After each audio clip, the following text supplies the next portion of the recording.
கொஞ்ச நாளைக்கு முன்னாடி நான் ஒரு ஃபங்க்ஷன் போயிருந்தேன். அந்த ஃபங்க்ஷனில் ஒரு சிலரை மட்டும் வாங்க வாங்க அப்படின்னு கூப்பிட்ட மாதிரி இருந்துச்சு. அதே ஃபங்க்ஷனுக்கு தான் நானும் போயிருந்தேன். ஆனால் நம்மள என்னமோ அவ்வளோ இம்பார்ட்டன்ஸாக கூட்ட மாதிரி எனக்கு தெரியல. சில பேர் பார்த்துட்டு பார்க்காத மாதிரியும் போனதுண்டு. ஆனால் நல்ல குணம், நல்ல வளர்ப்பு, நல்ல படிப்பு, ஏதோ ஓரளவுக்கான காசு, எல்லாமே நம்ம சந்தோஷத்துக்கானது எல்லாமே நம்மக்கிட்ட இருக்குது அப்படின்ற எண்ணம் எனக்கு இருக்குது. ஆனால் நிறைய பணம், நிறைய சொத்து, அதை வச்சுருக்கவங்களுக்கு தான் அந்த இம்பார்ட்டன்ஸ் அதிகமாக இருக்கும்னு எனக்கு தோணுச்சு. இது மாதிரி ஏன் இந்த மக்கள் இருக்காங்கன்றதுமே எனக்கு தெரியல.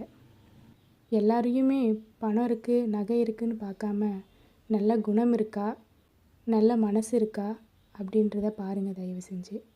இது மாதிரி நீங்கள் ஏதாவது ஃபங்க்ஷனில் ரொம்ப கஷ்டப்பட்டிருக்கீங்க, அவமானப்பட்டிருக்கீங்க, இல்லை உங்களை வாங்கன்னு கூப்பிட்டது கிடையாது அப்படின்னு நீங்கள் ஃபீல் பண்ணிங்கன்னா எனக்கு கண்டிப்பாக கமெண்ட் பண்ணுங்கள். நன்றி.